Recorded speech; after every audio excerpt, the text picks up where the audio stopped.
nada extraño. Así que podríamos llegar a tener un fin de cursado límpido, tranquilo y demás.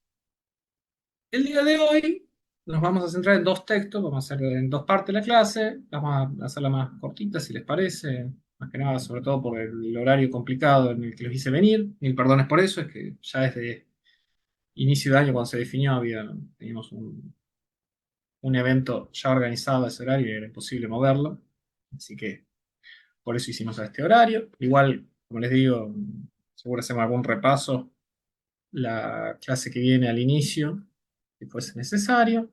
No hay nada de qué temer. Bien. Hoy vamos a tratar en la primera parte el texto de Blackburn. Esto todo lo tienen ya en el campus. Si van a materiales extra, alguna cosa así, creo que se llama, así lo puso el doctor Velázquez en la unidad 3, tienen el texto tanto de Blackburn como de Vigo, que son los nexos entre ética y derecho. Vamos a compartir el PowerPoint. Obviamente, cuando quieran pueden interrumpirme. Sé que no tienen la costumbre, les gusta prestar atención, vamos a decir. Pero no pasa nada, no pasa nada. Si quieren charlar es más divertido, pero si no, expondremos. ¿Me confirman, por favor, si se ve el PowerPoint? Si lo ven de manera correcta. Sí, profe. Sí, profe. Profe, se ve. Muy bien, cualquier cosa me van a avisar. Bien, vamos a introducir al tema. ¿Qué relación existe entre ética y derecho? Ustedes ya a lo largo del cursado fueron viendo ética de manera muy precisa. O sea, hoy ustedes yo creo son la camada de esta carrera que más puede dar una definición técnica de, ¿no? La rama de la filosofía que trata la moral, por decirlo de alguna manera, la manera más simple, pero han visto distintos niveles de la ética.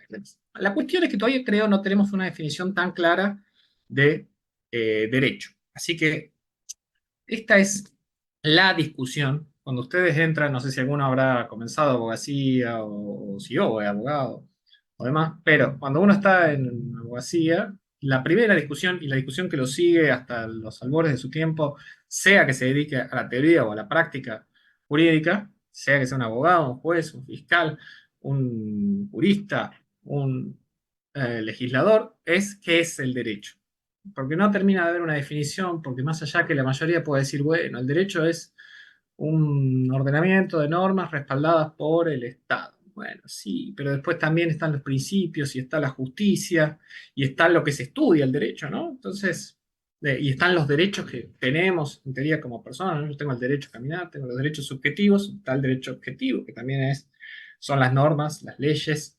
Después es muy difícil diferenciar, bueno, pero cuando una norma se vuelve jurídica y cuando no. Bueno, cuando el Estado la defiende, pero ¿y qué? Entonces si no hay Estado no hay derecho, antes de que existan los Estados no había derecho, bueno, obviamente se vuelve, como ven, algo muy difícil. Así que para esta clase, para dar una simplificación a esta situación, vamos a definir derecho como la tecnología social de conducta perdón, de control de la conducta social creada por técnicos al servicio del Estado o monopolizada por el Estado hoy en día. ¿Qué quiere decir esto? Lo que diferencia el derecho como sistema normativo de los sistemas religiosos, los sistemas políticos, los sistemas consuetudinarios, o sea, de costumbre, los sistemas de normas de trato social, etcétera, etcétera, etcétera, reglamento de una fábrica, lo que lo diferencia es que normalmente no siempre, pero sí. El derecho está hecho por técnicos, juristas. Eso fue lo que le hizo la particularidad. Cuando surgió en Roma y demás, es que hubo como un grupito de gente que se dedica específicamente a hacer reglas de conducta social. Se dedica a eso, los legisladores, ¿no? Los juristas se llamaban en Roma. De ahí viene, juristas, ius, es un sinónimo de derecho. Bien. Entonces, tenemos este control de conducta social. A esto se le suma que en la modernidad surge un aparato fuerte, para que tanto ustedes como yo trabajamos, que es el Estado. El Estado, que es el que monopoliza la violencia, digamos, nosotros cedemos nuestra total igualdad y nuestra total libertad al Estado para que nos otorgue protección física y protección a nuestras propiedades, propiedad privada. Entonces, cuando hacemos esto, le cedemos a su vez eh, no solo la violencia, sino cómo gestionar esa violencia. Y para gestionar esa violencia se necesita un ordenamiento, y ahí surge el derecho. El derecho, que es esa manera técnica de controlar la conducta social, le viene muy bien a esto. Y necesita monopolizarla para que funcione el sistema. Por eso hablamos de monismo jurídico. Hay solo una fuente de donde surge el derecho, fuente estatal. Después lo otro son otros sistemas normativos que también influyen. No voy a negarle que el sistema religioso, los sistemas morales, los sistemas de trato social influyen de manera distinta. Que eso es lo que estamos viendo. Cuando analizamos acá la relación entre ética y derecho, la ética como la rama que estudia la moral, también estamos viendo como la relación que hay en moral y derecho, como muy cercana. Que uno hace al otro. Piensen ustedes. Eh, Acá nos dice el ejemplo. Algunas leyes pueden alinearse con principios éticos mientras que otras las contradicen. Obviamente acá hablamos de ética normativa. Ustedes ya pueden manejar ese lenguaje. Ahora, por ejemplo, ¿qué es lo que ocurre? Cuando hacemos una norma, porque a veces pensamos que es muy frío el derecho y como que surge de manera científica y no es tan así. Se lo puede analizar de forma científica, pero no de por sí el producto científico. Cuando los legisladores se reúnen en una reunión para decir una situación que nosotros estemos acomodados, porque después puede surgir de otras maneras, pero a la que estamos acostumbrados. Se reúnen los legisladores en la Cámara y van a definir, por ejemplo, cuáles son los delitos penales. Cuando definen los delitos penales, ¿qué dice? Hay uno que se levanta, dice, debemos penar el homicidio. Y otro dice, estoy de acuerdo. ¿Y por qué estás de acuerdo? ¿Por qué hay que justificarlo? Y el homicidio, primero, porque está mal matar. Es una razón moral. No está bueno matar, es feo, hace mal. Después puedo decir mis razones, puedo dar ética kantiana, ¿no? Y decir, está mal por el hecho mismo de que matar está mal. O también puedo decirlo por cuestión utilitarista, ¿no? Es decir, bueno, trae eh, pocos beneficios para la mayoría. Todos estaremos con miedo, un punto, a morir, así está bueno, penamos. Está bueno hacerlo. A su vez también tiene contenido político, ¿no? Porque un proyecto político se beneficia de tener orden y paz social, de alguna forma, para simplificarlo, a su vez que también si se queda sin súbditos el Estado, digamos, entre comillas, pierde su sentido. Entonces, lo que se suelen discutir cuando se discuten leyes, antes de que se vuelvan derecho, son concepciones ético-políticas. Lo que discuten en su mayoría los legisladores no es tanto derecho puro y duro, lo que normalmente en derecho llamamos ciencia del derecho o dogmática jurídica, sino que lo que están discutiendo es más concepciones ético-políticas. ¿El aborto está bien o está mal? ¿La eutanasia está bien o está mal? Y lo mismo con ustedes, digamos. ¿Está bien o está mal que reciba un obsequio un empleado público? ¿Está bien o está mal que, eh, ¿cómo se llama? ¿Qué más podemos decir? Que un empleado público mienta en su declaración jurada.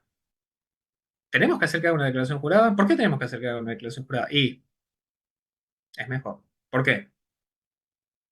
Porque no confiamos tanto. Ah, no confiamos tanto. Bueno, entonces, tenés un pesimismo antropológico. O sea, de por sí, supone la persona, en una suerte de análisis moral completo, casi metaético, ¿no?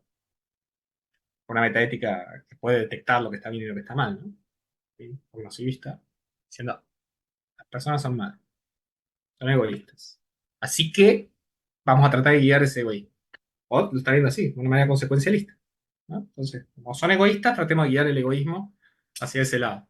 Así surgen, por ejemplo, las patentes, ¿no? O sea, el derecho patente surge porque presupone que las personas son egoístas y para manejar ese egoísmo les dice, bueno, les vamos a dar 20 años del uso completo, qué sé yo, de la vacuna del COVID, por ejemplo, el uso pleno y solamente vos vas a decir cómo se usa, te vamos a pagar el canon, más durante 20 años, luego de 20 años pasa al dominio público. Es una manera de guiarlo. Pero son todas cuestiones, discusiones morales, como ven, no es que están discutiendo naturaleza de derechos, discusiones éticas. Entonces, ¿cuáles son las reflexiones claves que tenemos, bueno, ¿cuándo es moral desobedecer una ley, por ejemplo? Porque ahí entra una discusión. ¿Cómo impacta las consideraciones éticas de interpretación y aplicación del derecho? Porque ahí, ¿qué pasa? Ahí nos encontramos con una clásica discusión que tenemos en derecho, que es la vieja discusión de positivismo y naturalismo, que el positivismo, una concepción positivista, lo que dice, lo único que existe es el derecho positivo. No les voy a decir escrito porque hay veces que el derecho no está escrito, digamos. La norma del Estado, la norma positiva, la norma formalmente correcta es la única que existe, la única que puedo saber que existe. Entonces, el derecho es válido por el mero hecho de que surge de la fuente correcta, que sería el Estado, y que no se contradice entre ellas, digamos, no haga una norma inconstitucional, por ejemplo. Mientras se cumpla esto, bueno, no tengo mucho más que decir. La discusión ético-política se dio en el Congreso, se dio en la discusión entre los ministros, se dio en la discusión en esta sala específica de AFIP cuando hicieron la reglamentación. No importa. Ya no existe la AFIP, mira, ya nos quedamos sin ejemplo. Pero bueno, la idea es esa. Cuando surge, o sea, cuando es expulsada la norma y ya se vuelve derecho, bueno, el dispositivista dice lo que hay que para analizar es si es válido o inválido, nada más. Si se corresponde formalmente con el sistema. Ahora, el naturalista, que la mayoría de las personas son naturalistas, lo quieran o no, lo admitan o no, te dicen, bueno, está bien para muchos casos, pero cuando la norma es injusta no hay que cumplirla. Esto se llama validez por justicia. La norma de validez por justicia. El principio de validez por justicia. O sea, si hay una norma que permite la esclavitud, esa norma no hay que cumplirla, hay que resistir. Dice, el derecho de resistencia, ya de Aristóteles se hablaba de esto y después fue replanteado por Santo Tomás, por Rawls, bueno, por varios eh, filósofos lo han ido renovando a esta idea de resistir, de desobedecer. La cuestión es que el naturalista entiende que no está desobedeciendo cuando lo hace porque no es derecho. Derecho injusto no es derecho. Después hay muchas formulaciones. Pues, derecho extremadamente injusto no es derecho. Hay como una cuestión así. Por ejemplo, un impuesto podría ser injusto, pero bueno, cumplilo por ahora, después vamos viendo. Pero una norma que permite a los padres matar a sus hijos hasta los 5 años, bueno, una cosa extraña acá de cómo vamos viendo la libertad. Entonces, ahí se podría plantear es extremadamente injusta y por lo tanto no merece su cumplimiento. Pero más allá de que aceptemos o no de manera técnico-filosófica la desobediencia o justa, la resistencia, nos impacta sin dudas el análisis ético de las normas. Impacta siempre, cada vez que cuando nos toca una ley, cuando les toca a ustedes un reglamento, sin duda, cuando les toca un reglamento a ustedes de cómo deben comportarse con el comportamiento. Si hablamos ya de un código deóntico, de un código de ética profesional, y hay veces que ustedes dicen, no va, no es justo como está planteado, no es justo lo que me obliga a hacer, no es justo lo que me pretende.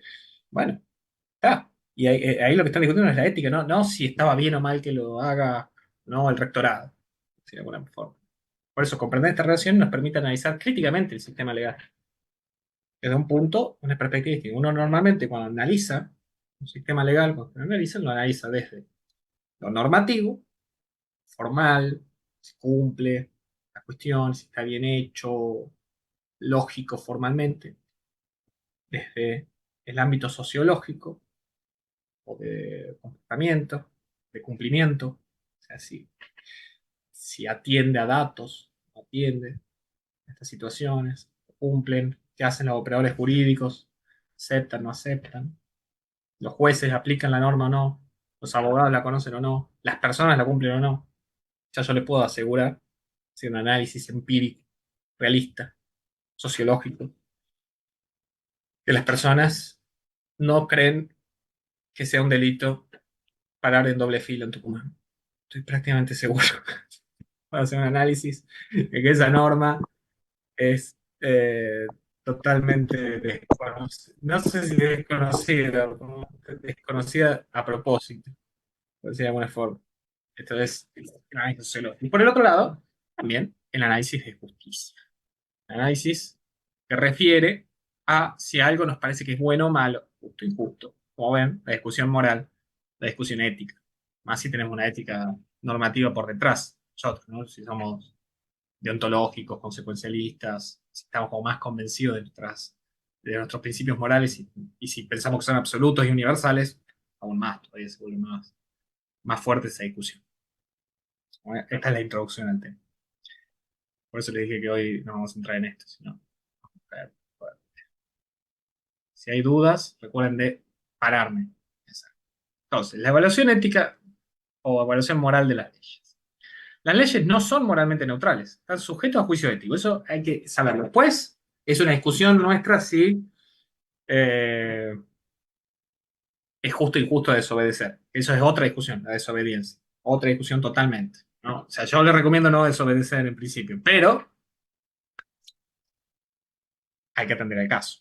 Por eso la desobediencia civil surge cuando una ley es percibida como inmoral o injusta. A esto que estamos viendo es el texto de Blackburn, ¿no? Porque es Blackburn.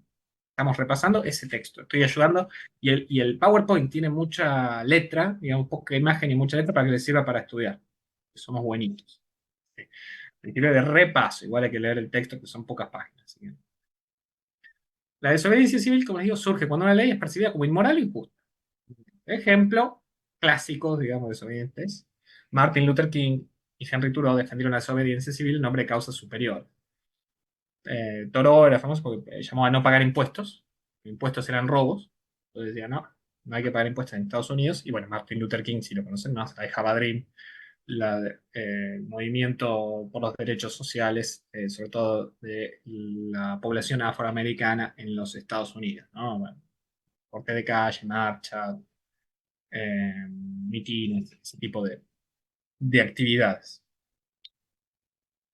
Y luego también a la hora de la interpretación de las leyes, los principios éticos pueden influir en la forma en la que los jueces y abogados aplican normas jurídicas. Ejemplo, caso de los tribunales supremos donde entra en conflicto valores éticos. Esto más que nada porque en los últimos tiempos hemos aceptado eh, la utilización de los principios. Hasta hace no tanto tiempo, bueno, por algunos varios años, se entendía que los principios que están en la Constitución, en los tratados, otro tipo de directrices, otro tipo de documentos que no son reglas, eran principios programáticos, declarativos, o sea, intenciones políticas, ético-políticas, pero que no podían ser aplicados de manera directa por los abogados o los jueces. Estoy hablando de principio de igualdad, principio de libertad, demás. O sea, yo no es que podía agarrar el artículo 14 y aplicarlo de manera directa, es decir, bueno, yo soy libre y hago lo que quiero, yo tengo 16, somos todos iguales, pero porque es tan vago, digamos, entre comillas, no vago por algo malo, sino vago amplio para que pueda ser aplicado a muchas situaciones que yo no podía aplicarlo de manera directa, yo tenía que aplicar reglas. Las reglas donde están en los códigos, en los reglamentos, en las leyes especiales, demás. Tenía que aplicar el Código Civil, el Código Penal, demás. Pero de a poco, no los voy a aburrir con eso, pero de a poco se fue aceptando que los principios constitucionales pueden ser aplicados de manera directa. Eso trae varias situaciones buenas y malas. Por un lado, le da amplitud al juez, sobre todo para cuando se percata de una injusticia, de un problema axiológico, de un problema moral en el sistema, pueda accionar y aplicar. Lo que se llama un caso difícil, donde hay choque de principios, ¿no? Choque, qué sé yo, el famoso caso del runner que sale a correr en la pandemia y choca el principio de la libertad con el de seguridad pública, salud pública también, y legalidad. Chocan y en teoría no sabes qué hacer, bueno, vas evaluando ahí y podés, sin aplicar una norma o no, derrotar normas se llama. Y todo esto normalmente es en base a argumentación moral, más que argumentación jurídica propiamente dicha. El discurso con el que habla el juez, que habla el abogado, normalmente va hacia allí. Cuando debate sobre principios, hay mucho más de argumentación moral que de argumentación técnico-jurídica, más de decir, bueno, ¿por qué tengo que aplicar esta norma a la otra? Más que nada es otro. Había una pregunta con una interrupción del embarazo, también podría ser, no me acuerdo cuándo lo dijimos, pero sí, o sea, lo dijimos recién. Sí. El aborto, como bien planteás, es clásico problema, y por eso hay algunos que, bueno, desde alguna perspectiva podrían llamar a desobedecer la normativa entendiendo que es injusta. Y antes, del mismo modo, esto tiene doble moneda, la persona podía entender que era injusta su prohibición y realizarlo. Por eso, siempre cuando se aplica la idea de principios, o sea, en el primer caso que estamos hablando de inaplicar la norma de la IVE, de la interrupción voluntaria del embarazo, se podría hacer en base, en principio, a la vida, una cuestión así. Y en el otro caso, en el cual estaba prohibida y se pretendía hacerla, se podría hacer desde un principio de la autonomía de la voluntad, que es lo que están haciendo varias cortes constitucionales en Colombia y México, van por ese lado y habilitan la interrupción voluntaria del embarazo desde ese lado. Por eso, como ven, son dos órdenes que van bastante de la mano, a final de cuentas. Nunca se terminó de purificar, como algunos pretenden, al derecho de la. Y nadie realmente lo ha. De los juristas, hasta los más positivistas, nunca negaron que estén íntimamente relacionados el derecho y la moral. Digamos, técnicamente se podrían separar, pero siempre están teniendo un intercambio entre ellos. Bien, seguimos. Ahora, Blackburn diferencia libertad legal de libertad moral.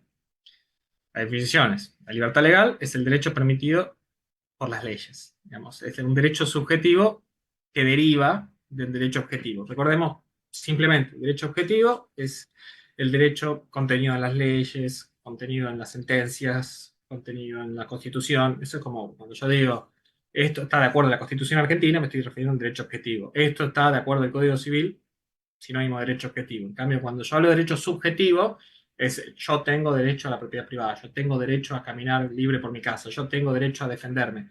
Todo esto es subjetivo. Entonces, la libertad, que suele ser como una idea de derecho subjetivo, cuando hablamos legal o de derecho, es la que deriva de las leyes. O sea, las leyes me otorgan potestades. Normalmente las reglas se dividen en las que generan una obligación, las que generan una prohibición y las que generan una permisión. Y la libertad suele estar legal, venida entre las cuales me dan la permisión y a su vez, un poco importante, por la cláusula de cierre que tenemos nosotros, que habrán escuchado esta frase, todo lo que no está prohibido está permitido. Entonces, también a través de eso se genera una libertad legal. O sea, no hay ninguna norma específica que diga que yo tengo derecho a caminar libre por mi casa, pero la presuponemos. ¿Eh?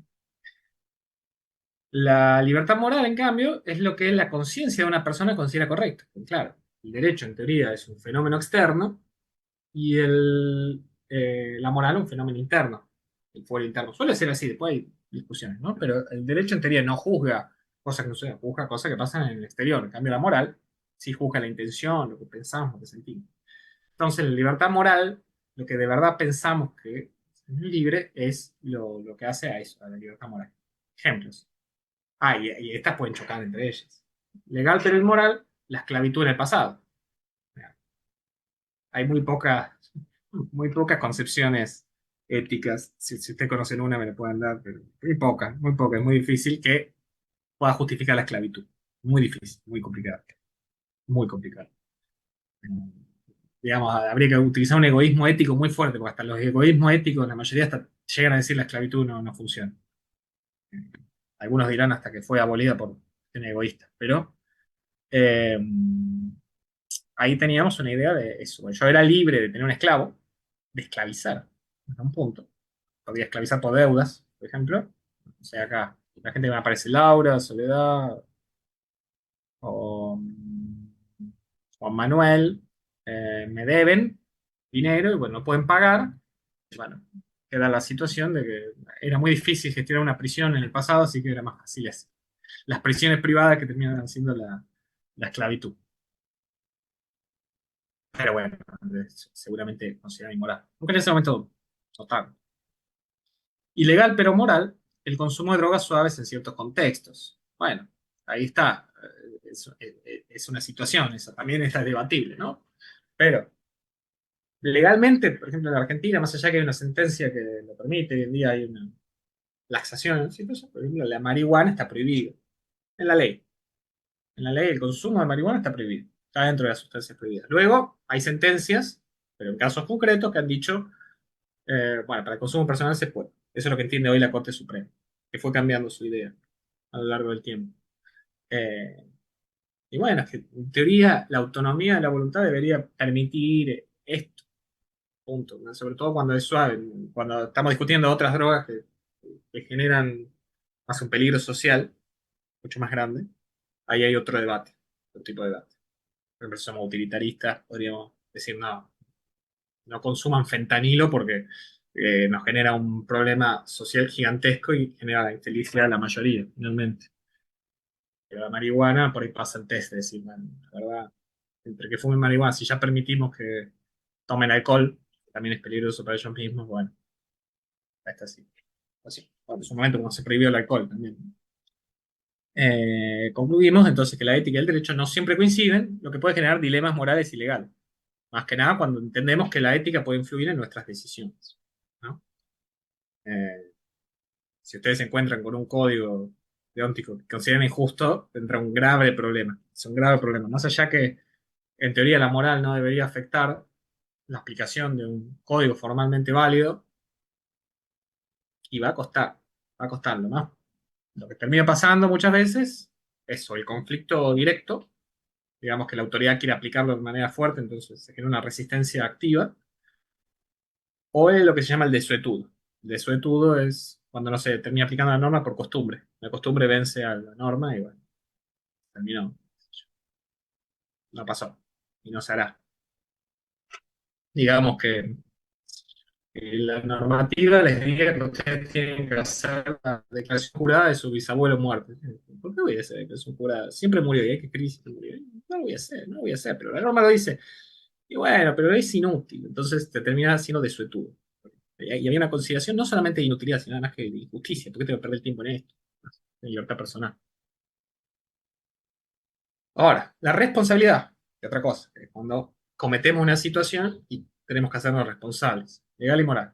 Pero eso es clave. La responsabilidad legal es la definida por el sistema jurídico. De nuevo, si yo atropello a alguien, tengo responsabilidad.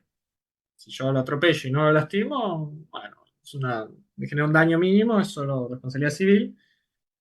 Puede haber una penal pero muy chica. Si le genero problemas más graves, pero llegando hasta la muerte, se genera también una responsabilidad penal. Que eso hace diferir la cuestión de penas, ¿no? El hecho penal es el único con el cual uno puede terminar perdiendo su libertad. El otro, solamente cuestiones patrimoniales, dinero, lo que termina perdiendo. Y la responsabilidad moral es la vinculada a principios éticos individuales y colectivos, sin lugar a dudas. Sin lugar a dudas. Acá el ejemplo que damos es, negarse a ayudar a un amigo en depresión puede no ser una responsabilidad legal, pero sí una responsabilidad moral, sin cosas que van a generar culpa. La responsabilidad moral puede superar la obligación legal en muchos casos. Por eso muchos códigos deónticos, muchos códigos de ética profesional, terminan por eh, optar por algo que va mucho más fuerte que la responsabilidad legal.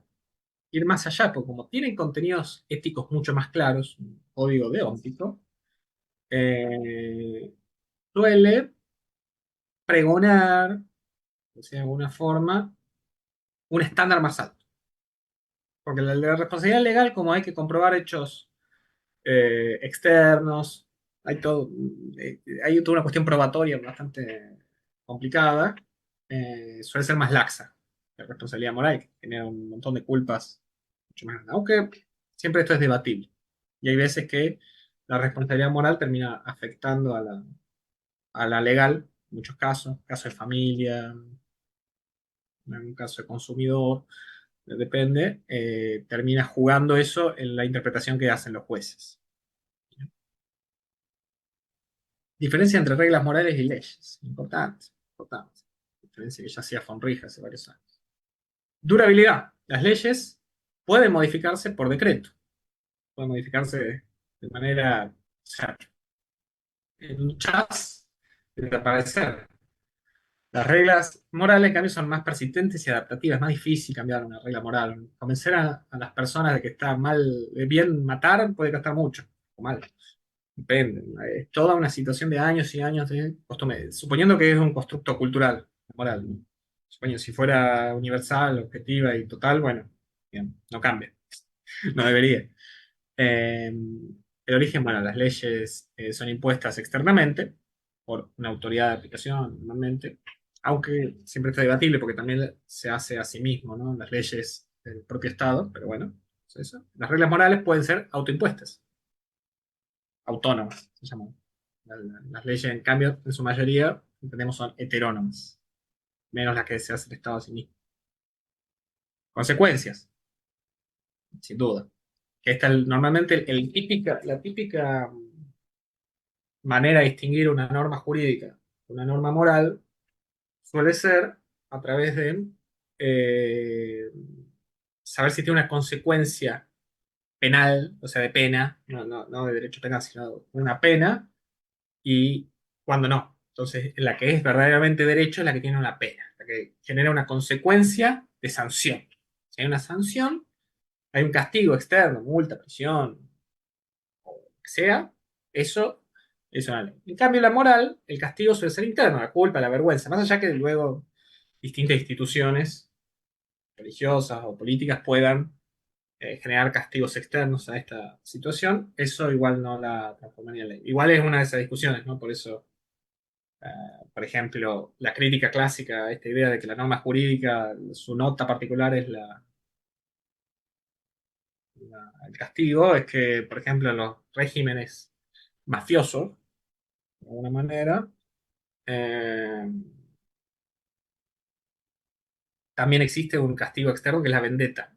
La vendetta, que es como esta masiva situación de ataque entre bandas, de alguna manera, y matar a a la otra facción.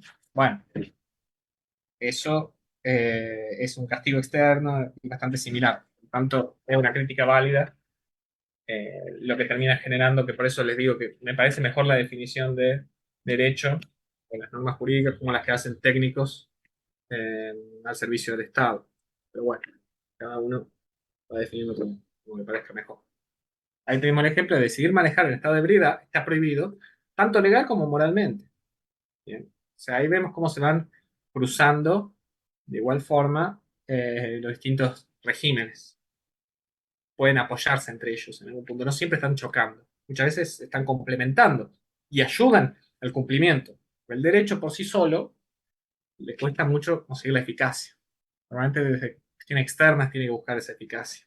Pues la utilidad pública, la conveniencia, el egoísmo, toda esta cuestión consecuencialista o cuestión interna, más deontológica o de virtud.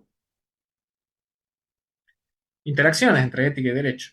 ¿Cómo se influencian mutuamente? Los cambios en la moralidad pública pueden modificar leyes. Por ejemplo, penas más severas por violencia familiar y menos severas por posesión de drogas suaves. Exactamente, porque bueno, nos parece que hay algo que es más grave.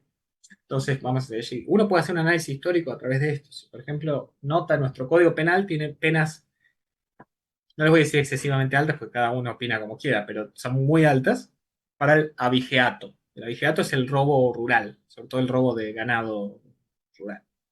Y bueno, si uno ve, el código es el código final del siglo XIX, cuando Argentina era, eh, todavía lo es, ¿no? Pero en ese momento el modelo agroexportador era el gigantesco, el más grande, el más importante. Bueno, tenemos una situation donde es claro que esto va a ser penado de una manera mucho más. Eh, la vigilancia, por ejemplo, la vigilancia es como mucho más grave que un abuso simple, ¿no?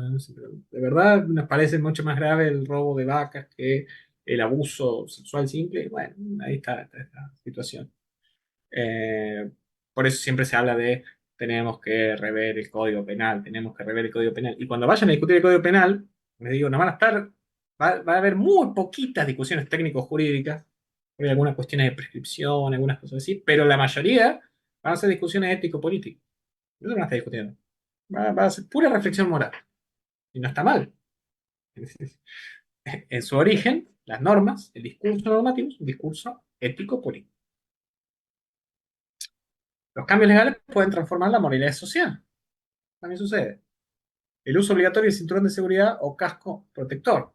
¿Bien? Esto es lo que llama el paternalismo estatal. Mensaje por acá.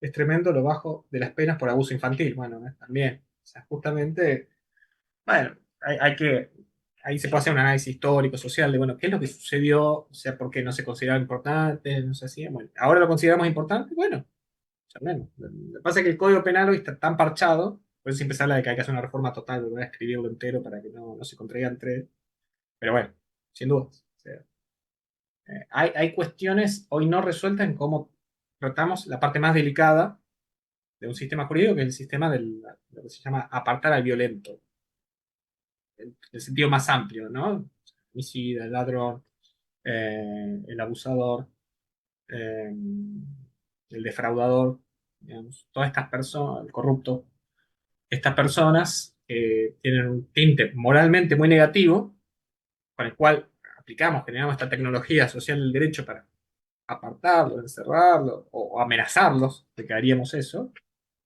Bueno, sí, seguramente está como desproporcionado en algunos sentidos y muy poco en otros, si es que esa es la técnica que vamos a utilizar.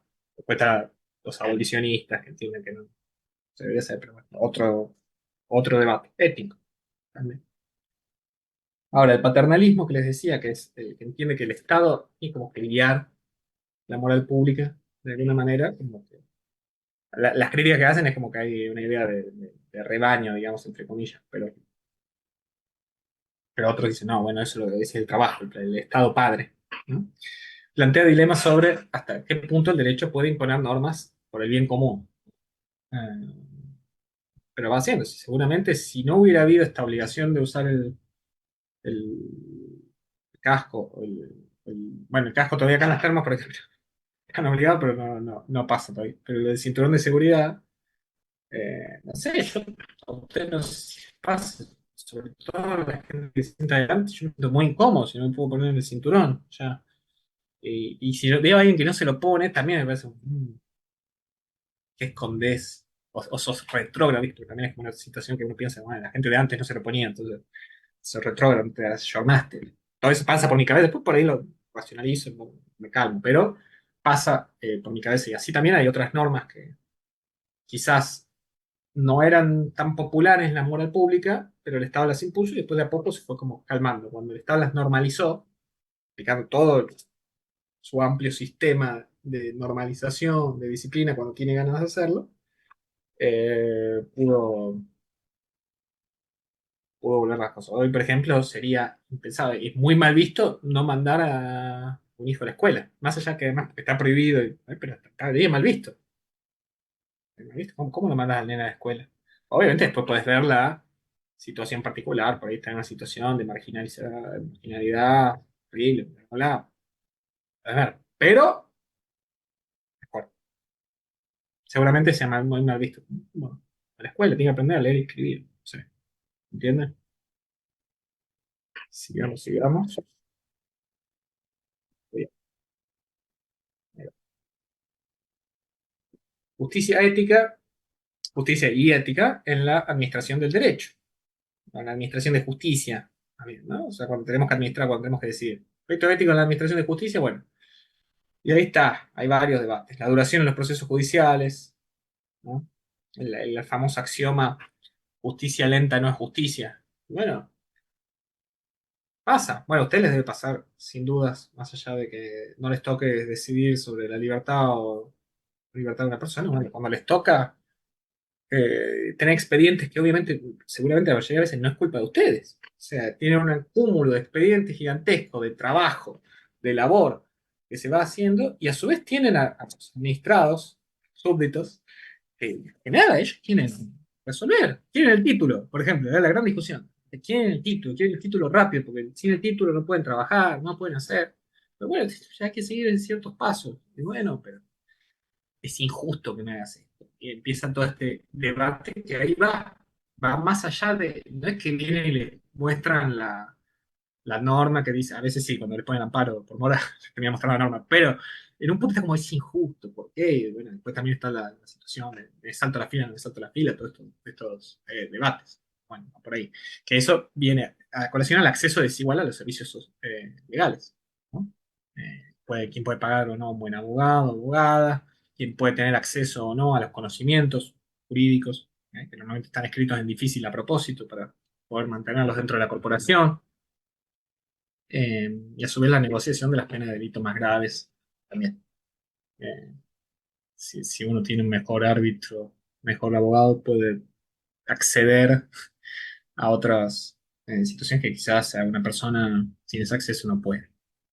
Vamos, el sistema legal actual, ¿fomenta o limita la equidad o la justicia moral? También acá entramos en la discusión de que no sabemos bien qué es justicia, pero si justicia fuera dar a cada uno lo suyo, la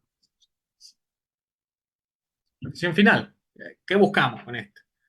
Concordancias posibles. Idealmente, ética y derecho deben alinearse para garantizar justicia. Lo que sea justicia, que normalmente está definido por la ética, pero más o menos tienen que estar alineados para buscar una suerte de orden no lleve a la cuestión de la resistencia o la desobediencia civil. Porque cuando no están alineados, y se tiende a esa situación, se tiende a la desobediencia. Es muy difícil no hacerlo, ¿no? Como la ley que no quiere ser cumplida termina siendo letra muerta. La realidad, frecuentemente hay tensiones, sin duda. Además, como está formado nuestro sistema, no es un sistema de Estado de Derecho, Estado representativo, Estado legal, no es un sistema de consenso masivo. Cuando uno elige los representantes, son todas ficciones, digamos. La gente que votamos y demás no tiene un mandato operativo que tiene que cumplir perfectamente, de manera exacta lo que yo pienso, ¿no? Representa un cúmulo de personas y a su vez no tiene un mandato operativo, a su vez puede mentir o puede cambiar de idea en el proceso cuando ya tiene el poder, digamos, entre comillas, la soberanía, por lo cual es muy posible que se tensione. Y además representa un grupo, y el otro grupo puede estar en desacuerdo, y así continuar la grieta famosa. Resumimos, este es el primer texto. Resumimos. Se bancaron bastante, ¿no? Una horita. La ética evalúa las leyes. Algunas son justas, otras no. La evalúa, se hace un examen, un test, de alguna manera. Test moral, un test ético. Las libertades y responsabilidades. Legal y moral no siempre coinciden. Bienvenido. Esto pasa y es así. Interacción mutua. Los cambios morales y legales se influyen recíprocamente. Cuando cambia la moral, se afecta y dice no queremos cumplir esta ley, no queremos. Y el cambio legal que por ahí impone lucha puede terminar aplacando y a veces ganando y tornándose también en una conciencia moral. La justicia correctiva, bueno, debe ser analizada tanto ética como legalmente. Bien. O sea, cuando hacemos una norma que busca eso, la norma del casco, y hay otras más fuertes, no me voy a meter en esa, pero bueno. Pero vamos con la del casco y la del cinturón. Nuestra labor, reflexionar y participar en la construcción del sistema más justo. Esa es la labor al menos de los que reflexionamos sobre esto. Y ahí tiene una frase que al final el derecho sin ética pierde su capacidad de servir a la justicia. Y sin duda, es más, por ahí con Velázquez, que son bastante analíticos en esta situación, vamos a calmar, vamos más hacia el análisis metaético, pero la reflexión moral no puede escapar a esto. No puede escapar para que un sistema jurídico más o menos funcione. ¿Dudas? Hasta acá, miedos, preguntas. ¿Está bastante claro, Roque? Perfecto.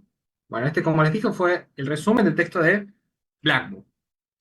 Ahora, lo que vamos a hacer son las 4, para que no se les queme la cabeza y puedan diferenciar bien el texto del otro. Vamos a hacer 15 minutos de descanso, 16:15 volvemos y vemos el otro texto. Y terminamos hoy de manera relajada, después para ya pasar la que sigue cuando volvamos. ¿Bueno? Okay. Recording stop.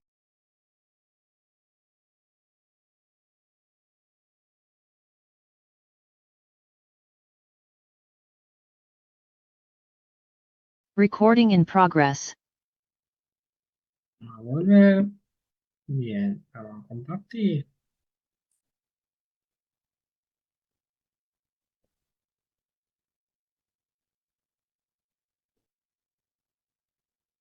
Vamos acá. Muy bien. Bueno, hasta aquí hemos visto, como les decía, el texto de Chochito para final, me dice Analia, sí. Pasa, pasa, pasa.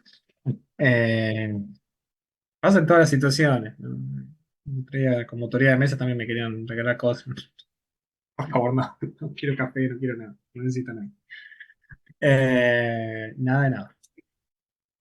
Eh, Hasta aquí habíamos visto el texto de Blackburn, que es un señor poco conocido, pero ese libro de ética, de fundamentos de la ética, se usa mucho dentro del ámbito, en los ámbitos sobre todo del mundo Velázquez, mundo ética.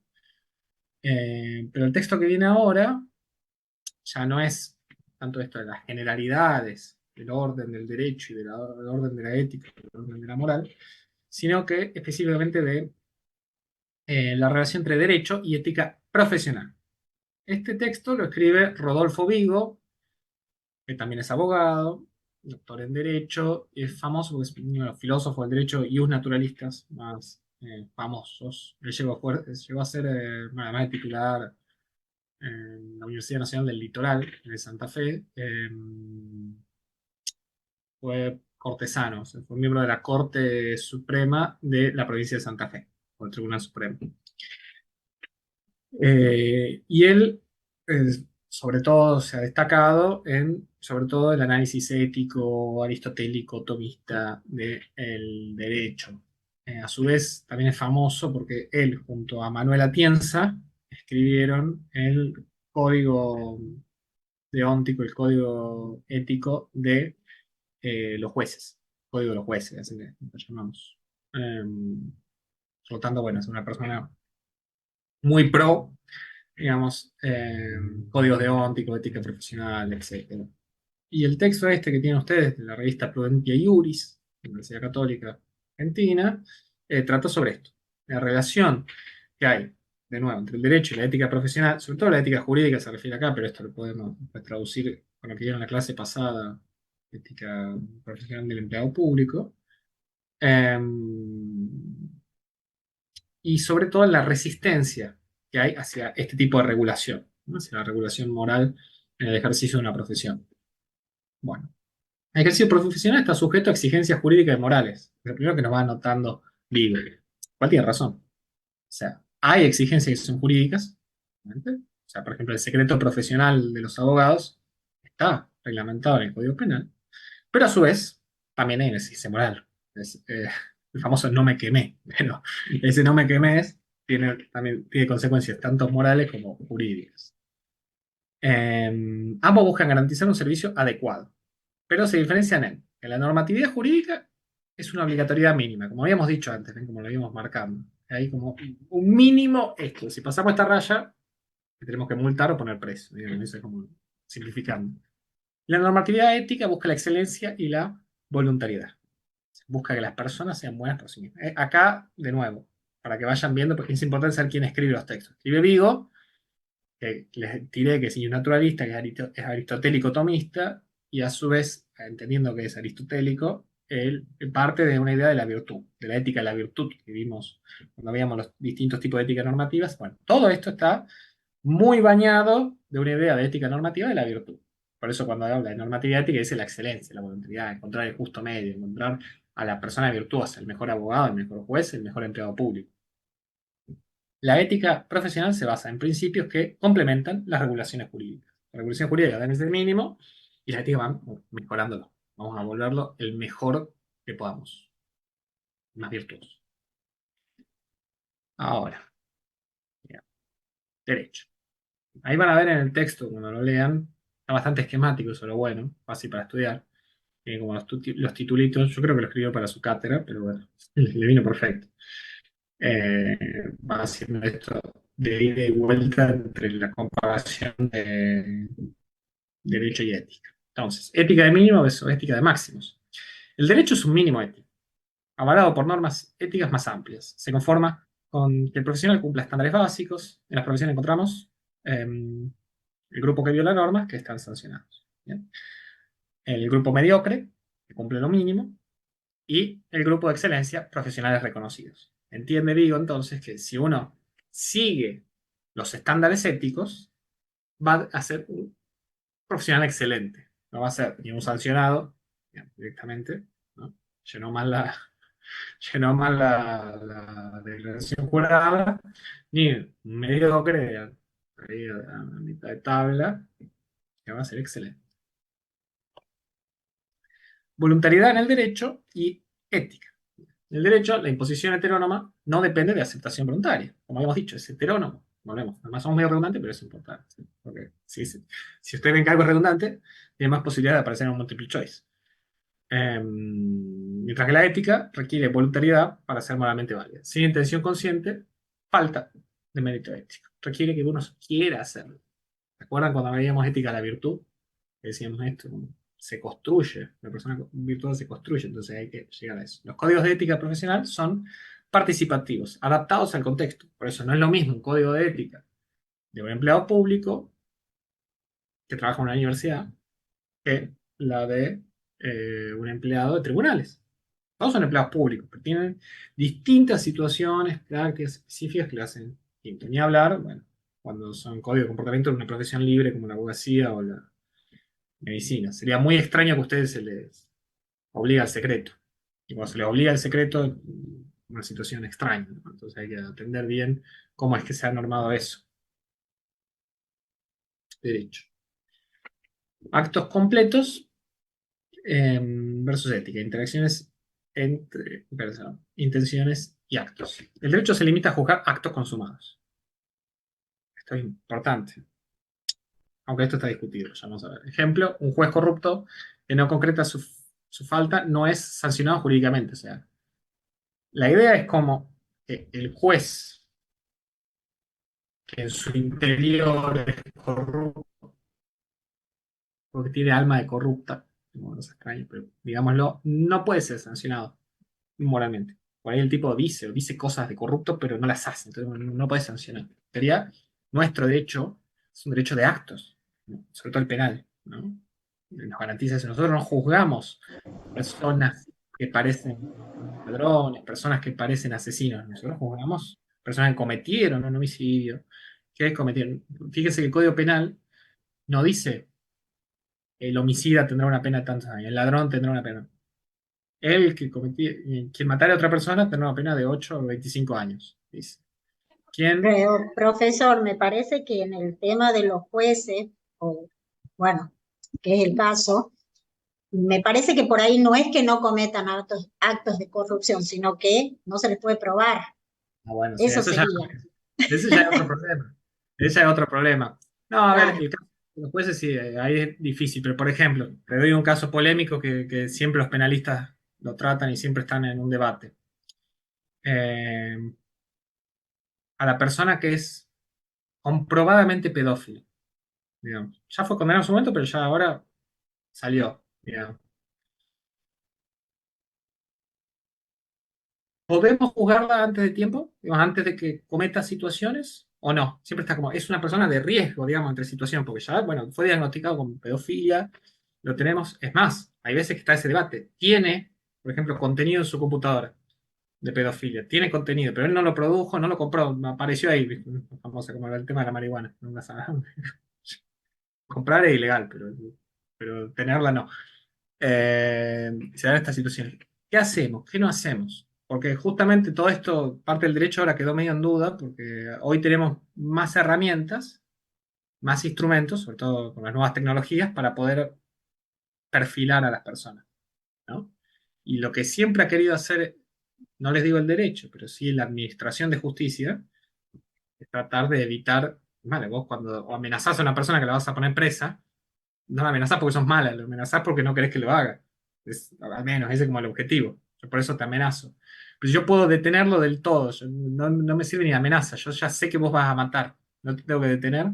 Es como la situación. Y entonces, como tenemos un montón de tecnología ahora para poder perfilar eso, digamos, entre comillas, ¿no? Hay un montón de. Ahí entra algo del sesgo, de si discriminamos, no, si nada. Pero todas estas personas son peligrosas. ¿Por qué son peligrosas? Y porque viven en cierto lugar, porque escuchan cierta música. Me parece que tu algoritmo es medio extraño, digamos, medio discriminador. Esa es la cuestión. Entonces ahí entra, pero, digamos, en el mundo de los ideales, el derecho solo juzga al que lo hizo.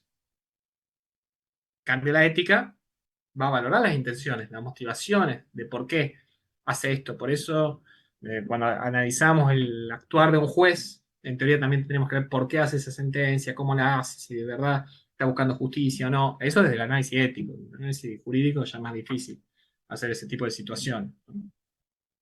Si Ok. está queriendo perjudicar a otra persona o no.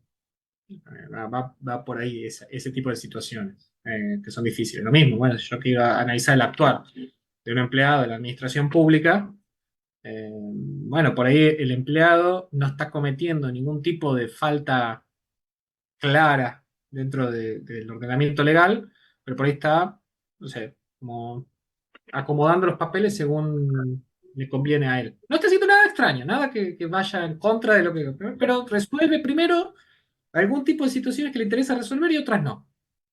Y vos lo vas detectando. ¿Vas a decir, ¿qué está pasando acá? Entonces ahí lo vas viendo. Más, por eso el tipo siempre puede jugar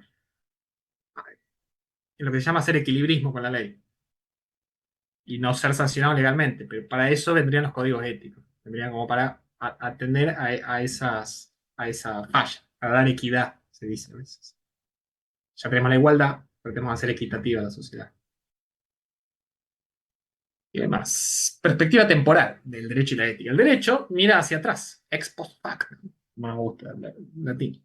Se enfoca en determinar si una norma fue violada. Esa es la cuestión, porque lo que hace el derecho es crear como un mundo, me voy a poner medio filosófico, pero deténganme si no se va, crear como un mundo metafísico, un mundo de deber ser. Entonces, claro, no pasaron ya los homicidios, la muerte, la corrupción, no ocurrió. Plantea la situación, plantea el panorama. Y entonces el juez, ya cuando pasó algo, lo trata de poner en esos mundos que creamos. Nosotros creamos como un mundo normativo. Entonces creamos un mundo. Cuando nosotros creamos eh, el que cometiera un acto de corrupción tendrá una pena de tanto a tantos años, bueno, hicimos que un mundo imaginario y luego pasan las situaciones reales y las ponemos ahí adentro. Eso es lo que hace un juez. Juega con eso, sobre todo los jueces penales, digamos, que son los que les tienen que dar más miedo a ustedes. Los jueces civiles ahora hacen otras cosas. Pero al de penal ténganle más miedo. Hace eso. Tiene sus munditos, se llaman mundos normativos, universo de casos. Es un universo de casos y los va poniendo. En cambio, la ética incluye una dimensión futura. Analiza las consecuencias del acto y busca mantener relaciones de confianza. Por ejemplo, el arrepentimiento y el perdón. Muchas veces se soluciona de esa manera, ¿no? O sea, a veces los tribunales de ética no plantean, sacar la matrícula. Claro, dale que no pueda ejercer la función pública por un montón de años. O bueno, si se copia en un examen, ¿no? Que en teoría deberían ser echados del sistema público universitario por 10 años. Bueno, por ahí se puede resolver de otras maneras. Vamos, pide perdón, cuenta la situación. Vamos viendo. Debería ser más consensuada, más arbitral la situación. Porque además lo que estamos queriendo no es como dar castigos ejemplares para que la gente lo siga, que en teoría el derecho hace eso, como damos castigos ejemplares para que después sigan la conducta que hemos establecido como buena, sino que queremos como generar buenas personas, entre comillas, de una manera normal. O sea, tenemos como una ética normativa por detrás, en este caso es ética de la virtud, y queremos crear esas personas virtuosas. A veces el arrepentimiento y el perdón son mejores herramientas. Sanciones versus reconocimiento. Va por acá también esto. El derecho se fundamenta en la amenaza de sanciones. Esa es la cuestión. Amenaza. Es la psicología inversa. El que cumple el derecho penal es el que inflige la norma. Esa es la cuestión. ¿Quién es el que cumple el derecho penal? El homicida, el ladrón, demás. Pero por eso yo lo que estoy haciendo con esa norma no es que no quiero que lo seas. Por eso es psicología inversa. Yo te digo, mira, si vos te transformás en homicida, te transformás en una persona que va a estar presa muchos años. Si te transformás en ladrón chiquito, bueno, no vas a estar tantos años, pero la vas a pasar mal. Así que ese es como el objetivo. La ética destaca la importancia de reconocer la excelencia. Por eso hay muchos premios. De ahí surge la idea del premio al mejor compañero. Esa es la cuestión. ¿Por qué le damos premio al mejor compañero? Porque está bueno. Es más, hasta la bandera es lo mismo. O diga, no, pero es una cuestión objetiva la nota. Bueno, objetiva. Vamos a ver. Nuestro multiple choice es muy objetivo, pero la mayoría de los exámenes son bastante discrecionales. Ahora, la idea es justamente reconocer a esa excelencia. Mirá, este compañero se comporta, es humilde, ayuda a sus compañeros, tiene un montón de actitudes que son consideradas virtuosas. Entonces lo vamos destacando. Eh, el mejor empleado de McDonald's, por decirlo de alguna manera. O también esto, ¿no? A veces se van reconociendo las grandes labores de muchos trabajadores de oficinas que van más hacia ese lado, hacia esa situación. El reconocimiento inspiran y promueven modelos a seguir, modelos virtuosos. Las sociedades sin referentes éticos tienden a debilitar sus normas jurídicas. ¿Se entiende esto? Siempre esto es debatido, ¿no? Pero se entiende a veces que hay estudios empíricos que van tratando. Y es más, por sentido común por ahí les viene, pero es la idea de que cuando los sistemas morales, de ética moral, que normalmente cuando son destacados de este tipo son hasta a priori, o sea, son deontológicos, tipo kantianos. La gente los respeta, o sea, hay como una buena visión de eso, o los de virtud, que normalmente lo que se suelen destacar son las sociedades escandinavas, teutonas, germánicas, suiza, todos estos lados. Cuando hay un respeto a esas normas, después también hay un correlato y un respeto a las normas jurídicas. Hay otros que debaten no, que dicen que como tienen un sistema jurídico mucho más rápido, mucho más eficiente, eso repercute también en el cumplimiento moral. Bueno, siempre hay un debate. Pero la mayoría de la literatura tiende a esto, a que si hay un respeto del sistema, de los sistemas morales principales, ya sea religiosos o laicos, luego eso repercute también en un cumplimiento de las normas jurídicas. Hábitos en derecho y ética. El derecho se enfoca en conductas específicas, sin considerar hábitos subyacentes. O sea, vamos a crear algunos, porque la idea del derecho es simplificar, el mundo es complejo, vamos a tratar de volverlo más simple. Entonces se enfoca en conductas específicas. Matar, robar, corruptear, distintos tipos de situaciones que pueda tipificar el derecho. La ética valora los hábitos, ya que facilitan los actos virtuosos, que, digamos, acá viene la frase de Aristóteles, los hábitos son una segunda naturaleza clave en la vida moral, porque ninguno nace virtuoso, sino que se hace virtuoso a lo largo del tiempo. Por lo tanto, eh, uno tiene que trabajar en el coraje, en la solidaridad, todo esto hay que trabajar para poder ser la mejor persona posible. Y también, eso, seguramente la persona que entre en la administración pública mañana no sea el mejor empleado público del todo, le falte trabajo, pero poco a poco pueda mejorando la vez de mejorar práctica. Y si dentro de su ámbito de trabajo hay un ámbito virtuoso, se tenderá a la virtud, seguramente. Alcance de las consecuencias. En el derecho, el impacto jurídico está limitado a las partes involucradas y las normas aplicables. Como les digo, se crean universos formales, universo de juguete, de laboratorio, que luego son utilizados. La ética realiza un análisis integral, considerando a todos los afectados, todo lo que puede ir sucediendo, todo lo que se puede ir generando. Por eso, un juez imparcial afecta no solo al caso, sino también a la confianza social en la justicia. Eh, Tener jueces imparciales, tener una confianza en la justicia va a repercutir de una manera gigantesca a través de cómo vamos respetando las normas y demás, el papel que juega el Estado en nuestras vidas. Bueno, hoy vivimos una situación donde la mayoría de instituciones públicas tienen una mala prensa, por decirlo de alguna manera, lo que repercute también en distintos tipos de desobediencia eh, o desuetudos. Determinación y previsibilidad. El derecho busca la seguridad jurídica. Para eso nació. Nació para defender, como habíamos dicho, las libertades básicas, sobre todo la propiedad privada. Pero más que nada era para eso. Nosotros cedemos libertad e igualdad para que haya un tercero que defienda que estas manzanas que están dentro de mi casa son mías y que mi casa es mía. Las normas jurídicas son claras y predecibles. Tratarían de esto de debatible, pero esa es la idea es que sean así, no las reglas. La ética tiende a ser más indeterminada. Los principios éticos requieren adaptación a contextos específicos. Hoy lo que pasa es como esta interacción que vimos antes se va dando. Los principios jurídicos funcionan de manera muy similar a los principios morales o éticos. El principio de libertad, de igualdad, de propiedad privada, de solidaridad, de acceso a la justicia, el principio de la vida, el principio de razonabilidad. Todos esos principios funcionan muy, muy cercanos a lo que es la argumentación moral. Por lo tanto, está más fundido hoy entre eso. Por eso, cuando llegamos a un caso difícil, la justicia, y tenemos choque de principios, terminamos haciendo más un análisis ético que un análisis técnico jurídico. La autoridad es juzgamiento. En el derecho, la autoridad proviene de la norma jurídica. Debería. Del propio derecho, es autónomo. Sí. La ética, la autoridad depende de la idoneidad moral del juzgador. Eso es bueno, claro. Es muy fácil cuando hay un tribunal de ética. Nosotros nos pasa en las profesiones liberales, podemos ser colegiados. En Tucumán está el colegio de abogados, hay dos, el colegio de Capital y el colegio del Sur, en Concepción. Y esos colegios tienen tribunales de ética que se encargan de eso. Nosotros mismos vamos eligiendo quiénes son los más aptos para luego juzgar tipo de situación. En, en otro tipo de instituciones es más difícil porque muchas veces lo hacen los consejos, ¿no? Consejo superior, consejo directivo. Ahí se vuelve a veces más debatible esto, sobre todo cuando si pueden llegar a tener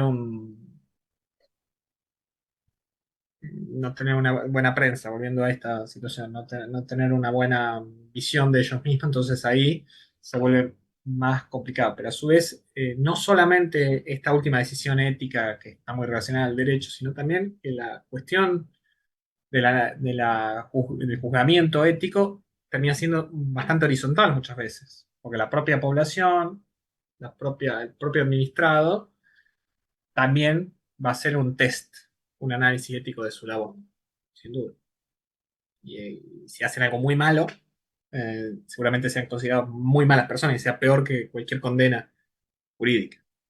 Tribunales éticos deben incluir figuras de alta autoridad moral. La ética busca una adhesión íntima a la excelencia, y esa excelencia es requerido. Es requerido. Por eso es difícil. No es fácil ser funcionario, ¿no? Por eso se habla de cargos públicos, no una carga por detrás. Rechazo o resistencia a la ética profesional. Este es un punto importante, bueno, si no me equivoco, el punto 5 creo, del texto. El 5 del 4 o el 6 ahí nomás. Pero véanlo. Esto es, y claro, sobre todo nos pasa a nosotros en las profesiones liberales, pero pasa también, seguramente pasa entre ustedes y demás. Que en el contexto cultural hay diferencia entre las tradiciones jurídicas distintas, pero eso importa más al derecho, no tanto a ustedes. El objetivo es analizar los motivos detrás de la resistencia de confiar en la ética profesional y evaluar su legitimidad actual. El problema central es que el contraste entre regulaciones jurídicas y regulaciones éticas de las profesiones. Pero ahora, ¿cómo podemos ir, sobre todo aceptando? Porque normalmente el gran problema que suele haber en los códigos éticos, ¿no? Códigos más allá de las contradicciones que puede haber con el derecho, es que muchas veces nos sentimos propios, o sea, sentimos que no participamos. Por eso es muy importante el origen de ese código, cómo se fue generando, si de verdad las personas que lo hicieron son partícipes, si hubo una gran participación de los que el día a día luego deben ser evaluados por estos test éticos. Se habla del juridicismo.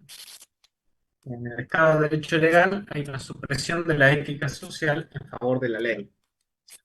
Lo que entendemos como el Estado solamente arreglado por reglas, hay una supresión y se dice, no, no existe la ética. Veamos lo que está en la ley y con eso alcanza. Consecuencia, ignorancia en materia moral y resistencia a imponer deberes morales. Eso puede ser peligroso, realmente. Porque si se hace un aniaje, un uso maléfico del derecho, ese equilibrismo que habíamos dicho, se puede arribar a situaciones no gratas. El reconocimiento de conexiones entre derecho y moral, o sea, en el Estado de Derecho Constitucional, o sea, el Estado que reconoce que los principios juegan una parte central del juego. Bueno, acá ya hay un reconocimiento, sin duda, porque usamos principios, estamos usando argumentación moral. De acá hay una fórmula Radbruch, que la había nombrado al inicio sin el nombre, es justicia extrema, no es derecho. Por otro lado, también el aparecer de los derechos humanos y la moral dentro del discurso jurídico, esto va todo a la suma del derecho de vuelta. Y bueno, entonces, como conclusión, la necesidad de superar el juridicismo para operar dentro del derecho contemporáneo. Sí. Para analizar el quehacer diario de las personas no nos va a bastar con el derecho. Vamos a necesitar, el problema va a ser cómo lo definimos. De nuevo, problema de la unidad 1 y 2. ¿Cómo definimos el etos, lo ético, lo bueno, lo malo?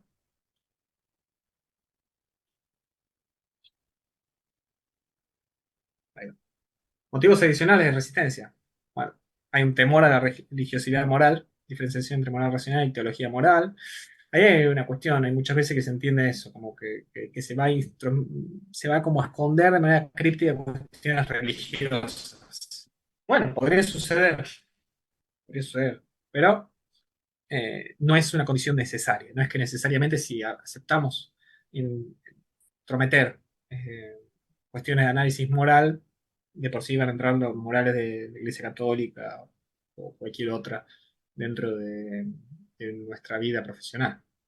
La posibilidad de deberes morales basados en la razón, sin apelar a la fe, es posible, digamos. Acá igual, ahí está una discusión difícil, que es que tenemos que aceptar la existencia de la razón práctica, que lo habíamos dicho en unas clases pasadas, ¿no? La razón práctica es la razón que analiza las cuestiones morales, las cuestiones éticas, las cuestiones políticas. Lo que habíamos dicho, yo no puedo explicar el amarillo, pero lo puedo reconocer cuando lo veo, ¿no? El amarillo. No hay una manera de explicar amarillo sin decir es amarillo. Eh, por lo tanto, lo mismo termina pasando con la justicia, con lo bueno, con lo libre, con lo malo.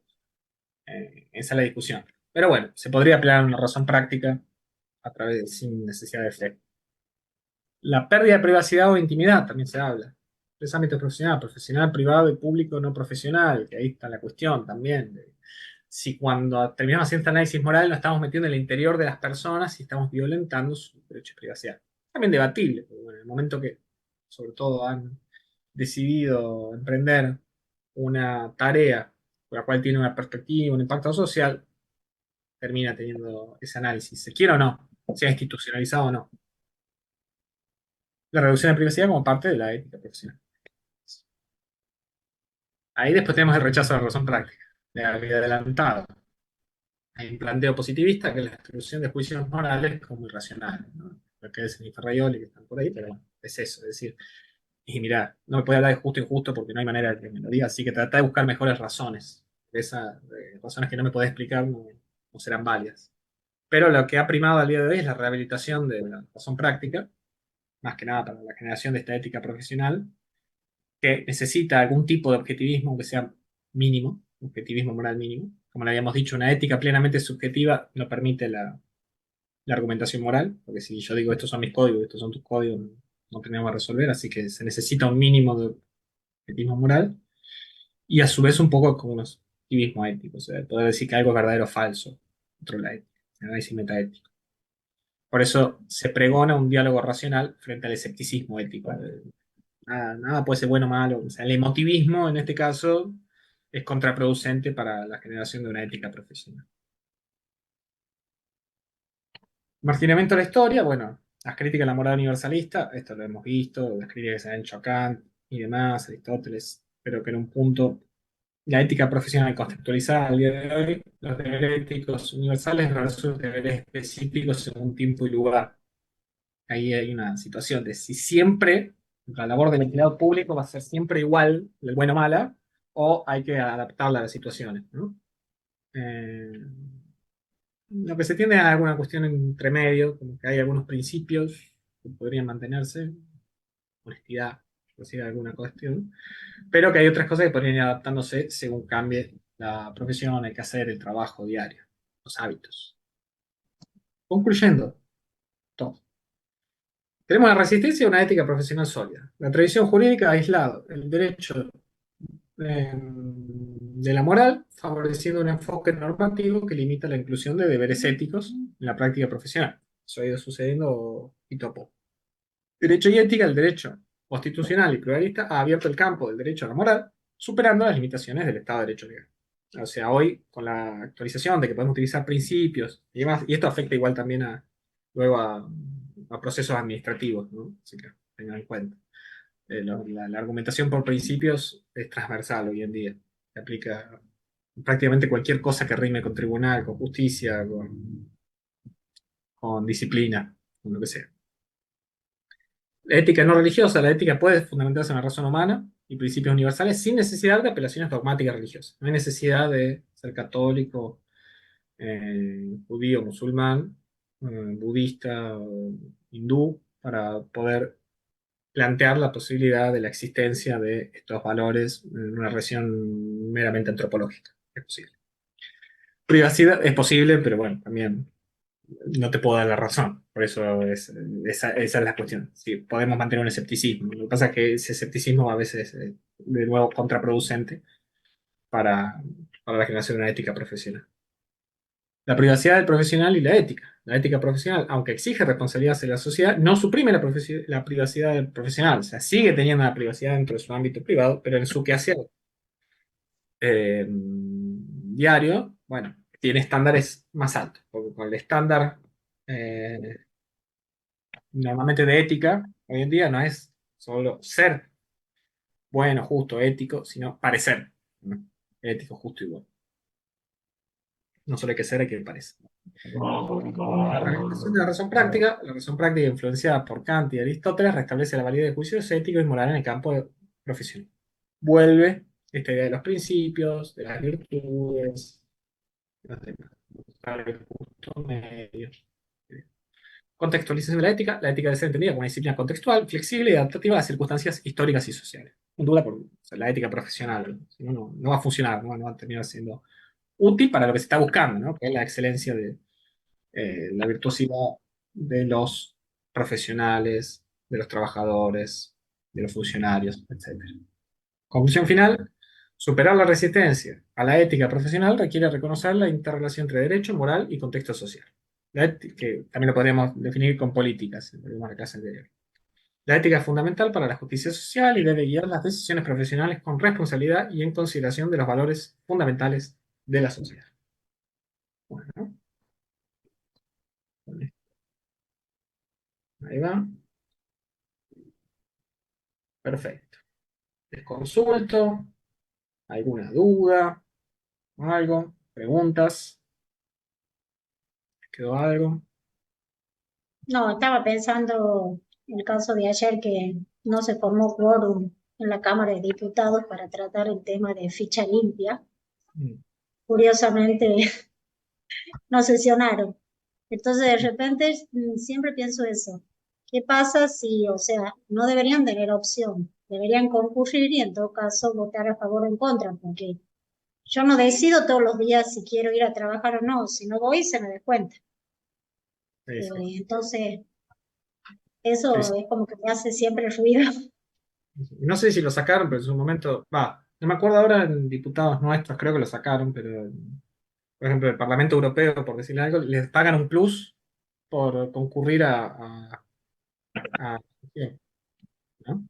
Bueno, pero Entonces, eso también está mal, porque yo voy a cumplir mi función, es como que a mí me paguen un plus por hacer el trabajo por el cual me están pagando. No, no existe eso, no debería existir, es como una burla. Distinto es si me quedo a trabajar horas extras, entiendo, entiendo. pero eso es otra cosa. Ah, claro, eso es. Igualmente, ellos tienen sesión, cuando sesionan, se deciden sesionar. Hay sesiones que es verdad duran muchas horas, pero también está en compensación a las pocas sesiones que tienen al año. O sea, Mm, mm. Y antes yo eran creo que menos, queda debería quedar ahí compensado. antes eran menos, antes de la reforma del 94, se llamaba famoso noviembre. Y después pasaban cosas mágicas, entre diciembre y mayo pasaban cosas mágicas en el Ejecutivo.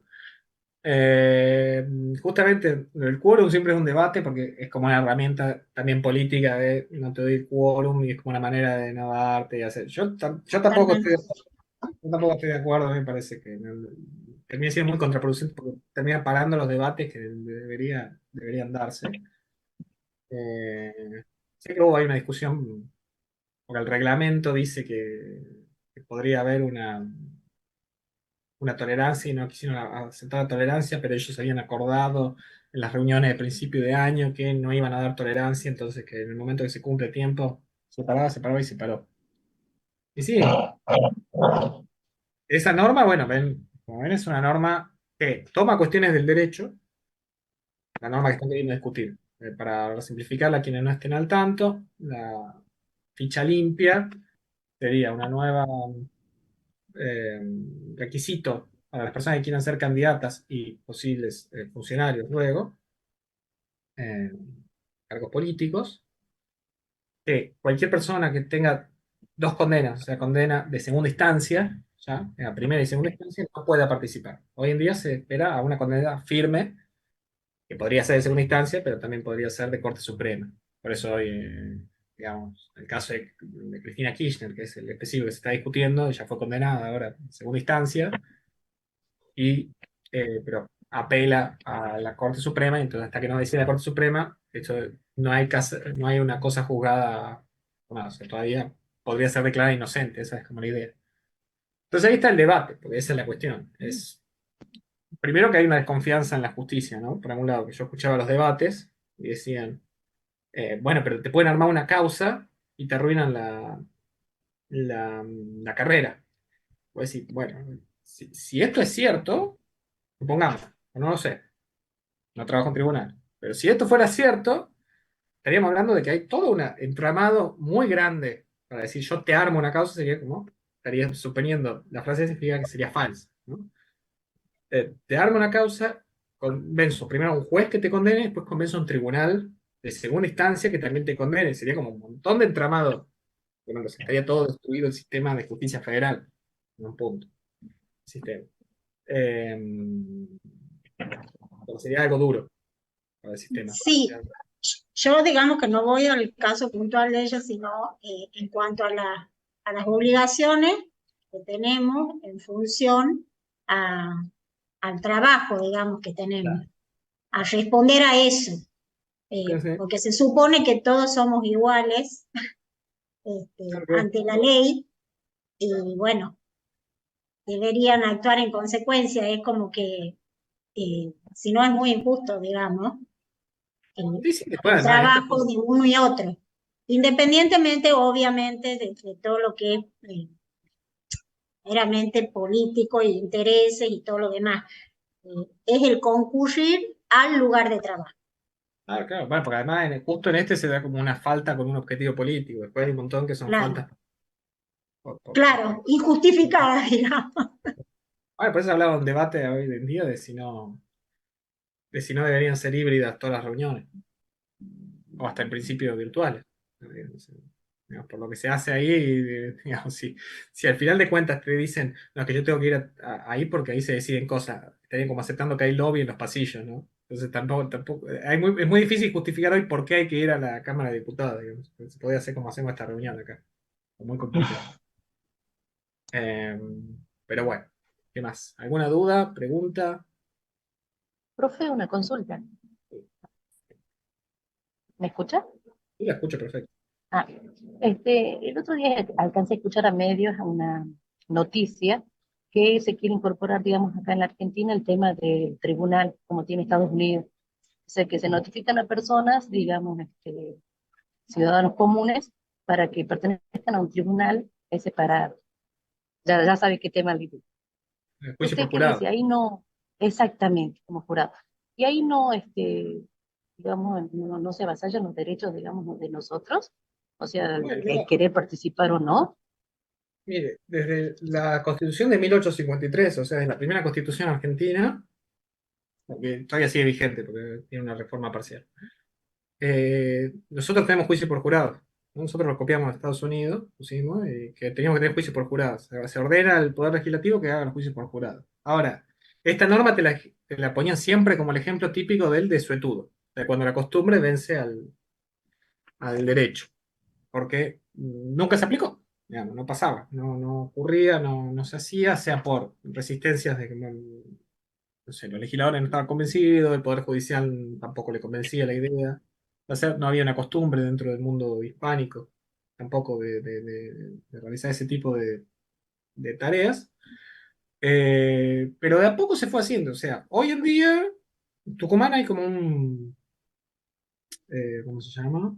Tipo, me sale diagnóstico, ¿no? Tipo laboratorio, tipo prueba, de que van probando. En la provincia de Buenos Aires y en Córdoba ya también lo van haciendo y como que provincias van probando y ahora la idea es como hacerlo ya en el federal.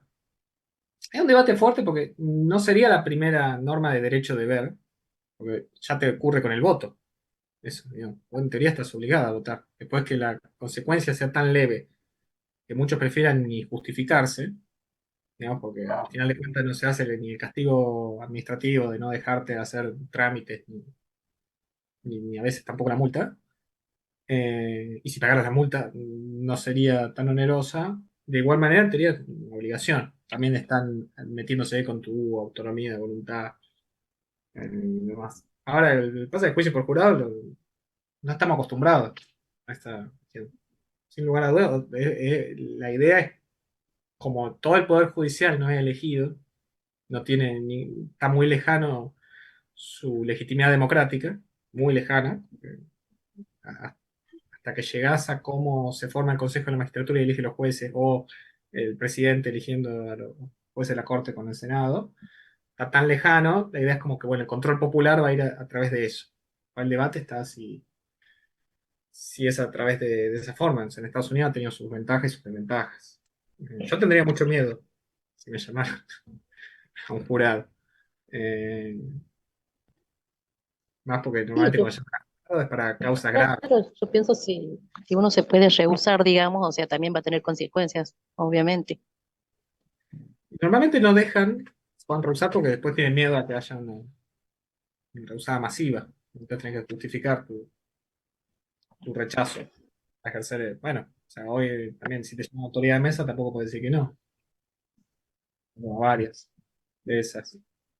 Eh, ni hablar la pobre persona que llega temprano a votar y que faltó el otro y lo encajan ahí adentro. Bueno, eso, porque después no hay, digamos, un castigo real tampoco. O sea, es el temor de decir, mira, si no vas y no Sí. te excusás, vas a tener tales consecuencias, pero no llegan nunca esas consecuencias. Entonces, es como que ya lo saben.